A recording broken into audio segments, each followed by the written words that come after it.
Mtazamaji, usiku wa leo hali ya hati imeendelea kutanda katika eneo la Mangai katika kaunti ya Lamu baada ya zaidi ya magaidi 100 wanaoaminika kuwa wanamgambo wa Al-Shabaab kuvamia kijiji hicho Jumamosi jioni.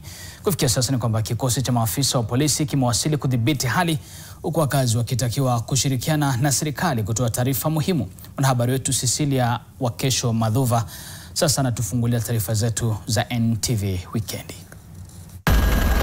Kwa takriban mwongo mmoja sasa, msitu huu wa Boni wa takriban kilomita 1400 mraba katika kaunti ya Lamu umeibuka kuwa ngome kuu ya kundi haramu la Al-Shabaab.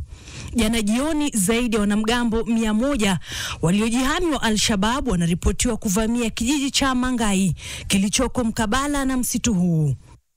Akithibitisha tukio hilo kwa gazeti la Sunday Nation, kamishna wa kaunti ya Lamu Wesley Koech amesema kuwa wanamgambo hao waliwakusanya wakazi mahali pamoja, wakawahubiria kabla ya kuwasambazia matunda aina ya tende.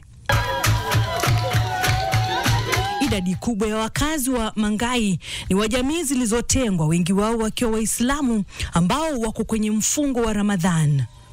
Kufuatia tukio hili, vikosi vya maafisa wa usalama vimetumwa maeneo ya Mangai kukabiliana na wanamgambo hao, huku serikali ikitoa hakikisho kuwa hali hiyo imedhibitiwa.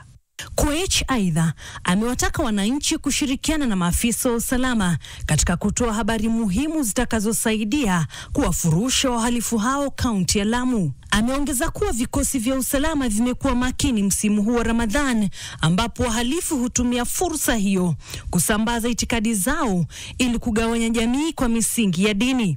Wakazi wanasema kuwa waliona makundi ya watu waliojihami na silaha aina ya AK-47 wakikaribia kijiji chao mwendo wa saa 12:30 hapo jana, wengi wao wakivalia mavazi ya kujificha sura. Gubo Salim, mmoja wa wakazi, amesema hakushughulika alipowaona, maana alidhani ni miongoni mwa vikosi vya usalama vinavyopiga doria maeneo hayo. Waliamrishwa kusanyike kwenye kona moja kabla ya wanamgambo hao kujitambulisha kama Al-Shabaab.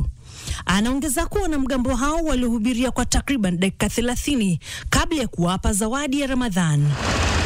Msitu wa Boni ambako kumeshuhudiwa tukio hili ni miongoni mwa maeneo yaliyo chini ya usalama wa hali ya juu nchini.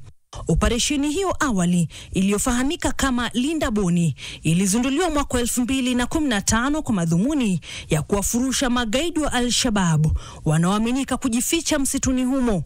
Itakumbukwa kuwa mwezi Agosti mwaka 2015 wanamgambo walioaminika kuwa Al-Shabaab walivamia kijiji cha Basuba, Lamu Mashariki mwendo wa saa 11 asubuhi, wakawahubiria kwa takriban saa 1 kabla ya kutoroka mwendo wa saa 12. Cecilia Wakesho Madhuva, NTV.